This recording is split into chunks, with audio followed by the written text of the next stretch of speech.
Tonight's episode of NXT was a well-booked episode of NXT.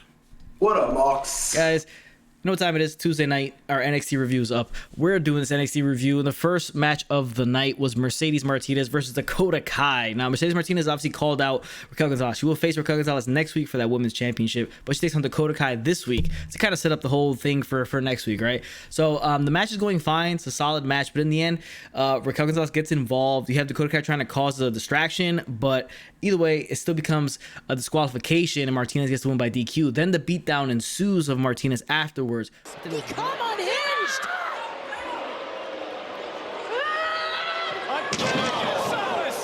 Come on! I think it was well booked because even though you have kind of two heels, you're reestablishing Raquel Gonzalez as a heel because she was kind of feeling like a babyface, right? The past couple of weeks since she won that title. Mm-hmm. Especially with the whole breaking of the kayfabe thing and having all the having all the women there like holding them tight.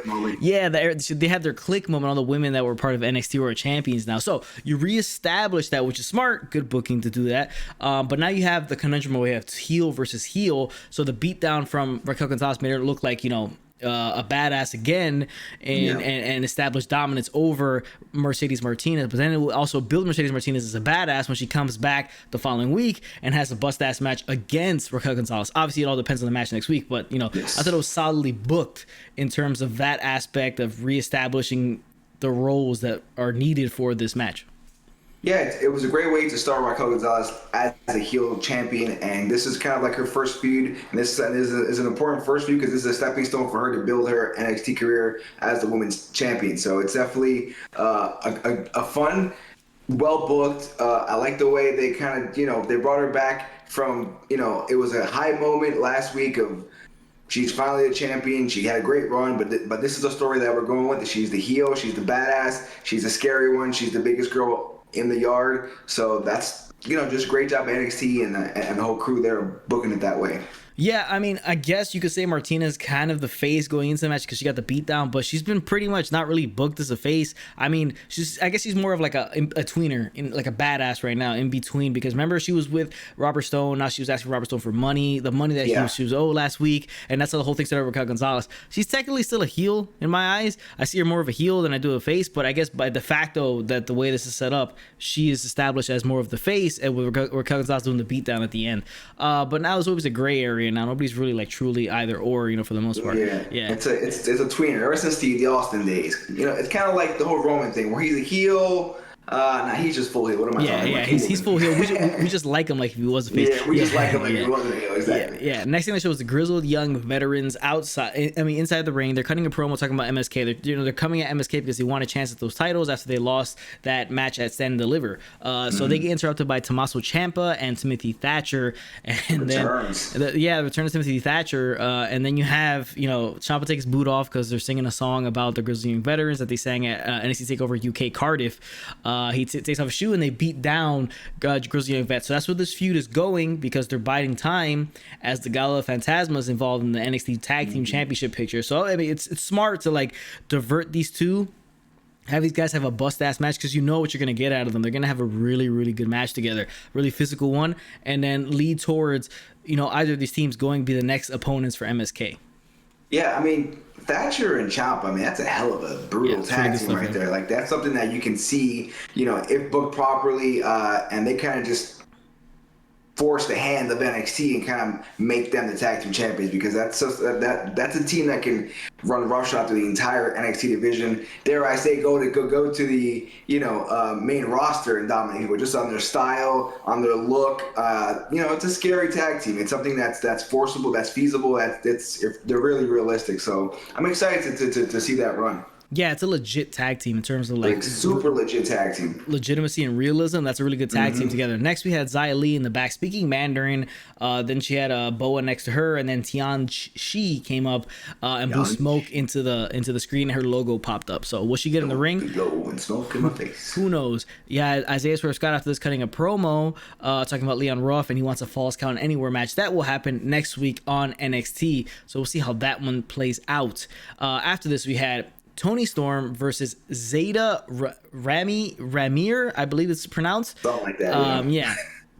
So this was set up as like a squash, right? And then you have Zoe Stark come out and kind of do a distraction that allows Ramirez to kind of get the upper hand. And she hits a big shooting star press, which I'm not going to lie, when she was in the air, I thought she was going to fall short, but she actually pretty much hit most of it. So she ended up getting the win surprisingly and sneaking one on Storm. So continuing the feud between Zoe Stark and Toni Storm. Now, smartly done that they picked a person who was supposed to be treated as like a squash and have her have the real upset. So it stings even more to Toni Storm 100%. for her losing that, and creates more of a rift between Storm and Stark. So for their eventual showdown that they'll have later on.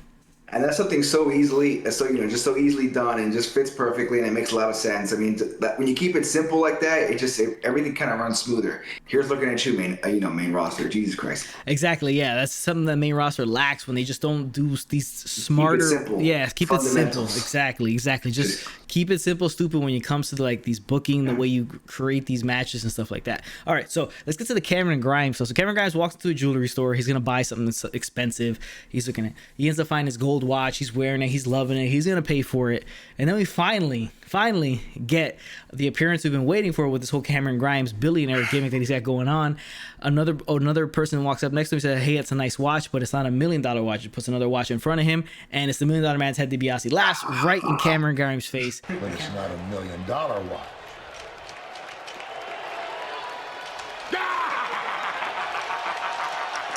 Face. Cameron Grimes is super upset. I hope we do get more of a payoff from this. Maybe he becomes a manager of Cameron Grimes, something like that. I like to see the two of them together. Maybe we see more skits. $1 million championship. They might bring it back. Exactly, it's the perfect time to do it. Now, I do hope we get more skits from these two. I think it'll be funny. I do enjoy the character, and I think they could have a lot of fun with this. Listen, that gimmick is gold no matter what decade it's in. Like, it always fits. Instead of the $1 million man, you're the $1 billion man, the $1 trillion man, whatever the hell it is. But I think that's perfect. When they walked into the jewelry store, I felt that Dibiase was coming, and I kind of felt that he was going to go, look for, like, maybe this watch, that watch. And then it's like, oh, here's a $1 million belt or something like that. That's where I thought it was going. He was going to buy that. But, they can say that for later. But, where Cameron Grimes was a few months ago, where he was doing nothing and he was just being annoying and I despised him, and now this $1 billion gimmick and this whole getting rich off the GameStop crap. I mean, I like it, I dig it, and I'm looking forward to seeing him in Dibiase, and hopefully he does become a manager and he has kind of a Stone Cold style, the $1 million champion. Yeah, I don't know about that, but no, I did get the same vibes when you walked in the jewelry store. That was the whole point of it, right? To get that $1 million, because when $1 million man created the belt, he goes to the jewelry store in Connecticut. I think it was Vince's jeweler, and he goes there, and that's where they build the belt. So I got the same vibes. I thought that was gonna happen too, but it happened a little bit differently. But it was well done. Next thing on the show, Bronson Reed versus Austin Theory to earn a chance at the NXT North American Championship. Right? So this was an interesting match, right?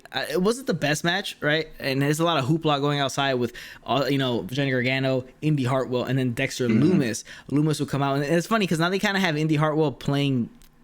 I don't know, like she's upset with Lumis, and it's funny because he says, "Stop talking, you talk too much," and Lumis is not saying a word, right? Because you never hear Lumis talk, right? So that was pretty funny. Then he saves her from being like being hit by Austin Theory, pushes her out the way. He takes the hit, and then Bronson Reed is able to defeat Austin Theory. He'll face, Johnny Gargano. I believe it's next week for the NXT North American Championship, or in the future. I think it's next week or it's in the future, if I'm not mistaken. So I can't remember either. Yeah, I can't remember if it's in the if it's future title shot or if it's next week. Let us know in the comments. Yes, let us know. Yeah, I can't remember, but whatever. So that's gonna happen. So it was fine. The Indi Hartwell stuff and the Dexter Lumis stuff getting kind of strange, right? Because she was super into him this week. She wasn't really she was kind of shooing him away, so it's kind of weird. Well, hot and cold. And then you had Shotzi and Ember receive flowers from Dexter Lumis, delivered from Dexter Lumis. Then the way after this match will kind of hype up or kind of get Indi upset about it, right? That they're trying to steal her man by, they got the stuff from her. So we'll see how that develops later on the night. Yeah, I mean, Dexter Loomis is kind of the player. He's the playboy of an NXT. Who would have thunk it? You know, he kidnaps people. He makes them fall in love with them. I mean, hey, it is what it is. But definitely interesting little feud going on. The hot and cold thing. We'll see where that leads to. But Bronson Reed, another chance at the North American Championship. It's like the third time or something in the last few months that he's going for the title. Does he win it this time? I still don't think he wins it. But that's definitely interesting to see that they keep pushing him into the North American picture and kind of being like, is it time? They keep build a storyline where he can't win the big match, something like that. We'll see what happens, but they like Bronson Reed, that's for sure. Yeah, they definitely do. Next thing on the show was Killian Dain and Drake Maverick versus Imperium, Aichner and Bartel. So this was a good match. I like this match. It was a solid match between the two teams. Obviously Drake is always getting his ass handed to him, and he fights back, but then he has to get the big tag to Killian Dain and kind of save the day. But in the end, Killian Dain it was too much. Imperium was Alexander Wolf on the outside attacking Killian Dain and all this. So in the end, Imperium gets the win defeat streak, but it's a solid little feud that they have going on here. Obviously, Dain has that background with Wolf from the Sanity days, so that's what they're playing in here. And we'll see how this turns. I kind of feel like it's going to end up having Dain kind of turn on Maverick eventually. That seems like where it's headed. Yeah, I think that makes the most sense. I mean, I don't see this tag team being like or this whatever you want to call them, but yeah, just going forward and actually being anything special. So I think over time, definitely Kane's going to turn on him. Yeah, definitely. Next in the show, okay, so we have Moon and Blackheart versus Aaliyah and Jessica Mia. The match didn't happen, right? So you have them in the ring, Jessica Mia and Aaliyah waiting for the match to start. Here comes the tag team champions down to the ring. They're getting flowers from somebody, like delivery people in the stand. So they go to grab it, and here comes Candice LeRae, Indi Hartwell with the attack. They start beating them down, and it's a vicious beat down from them. Indi Hartwell had a little bit of a mean streak in her here, so she's upset because they're trying to take her man from her. So we'll get that title match next week. It'll be to put the titles on the line in a street fight, so that should be a lot of fun. I'm not gonna lie, that's gonna be a fun match next week. So already those titles are just so much more important in the main roster. I'm excited. Look at that NXT Tag Team Women Championship. We get behind them. There's something we can care about. It's amazing what you can do to those titles if you just book them correctly. God forbid they do it right. Exactly. So again, the show has been well booked to this point. Smartly done, little things here and there. It's very simple stuff that they've been doing, but it's NXT's kind of bread and butter is that simple storytelling. It's simple and effective.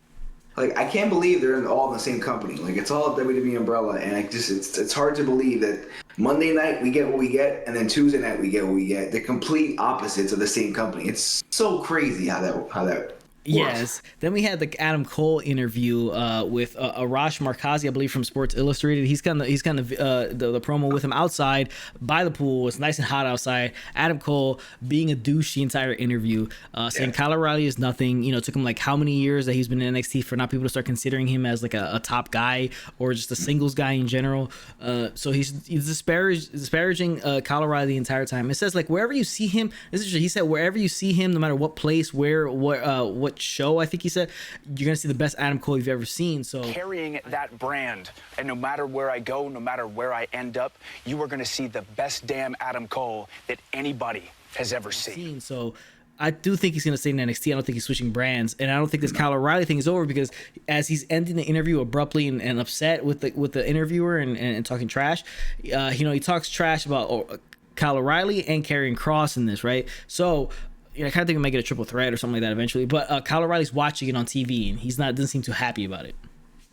Yeah, I mean, it's just great heel work by AdamCole, just basically shitting on everything and telling me he's the base. Just he lost, keeps losing, but he's still the man, he's still the best, and you believe it because his promos are so good. There's no way he goes to the main roster. I mean, they wouldn't know what to do with him. He's smaller than everybody else. He doesn't have, the best body. He'd be on 205 Live in a couple of months if he went to the main roster. So just keep on NXT. I think him, Karrion Kross, Kyle O'Reilly, triple threat match going there, or have a three-way feud going. I'm excited for that, especially going into the summer where, we're going to get the big NXT takeover, 3 months from now, whatever the case may be. But yeah, AdamCole, man, best promo in NXT. Yeah, AdamCole is at his best, or he's best when you let you kind of release the reins on him. Let him just be him. Let him do him. If he goes to the main roster, he's going to be shackled too much by the constrictions of the main roster. So he needs to take his size. the size obviously, but just in terms of like how he presents himself, how he acts, and his promo style, and the way he is, he needs to be free and kind of just allowed to be able to kind of create on his own, and rather than being like, okay, here's your script, follow it to the T. This is who you're going to be.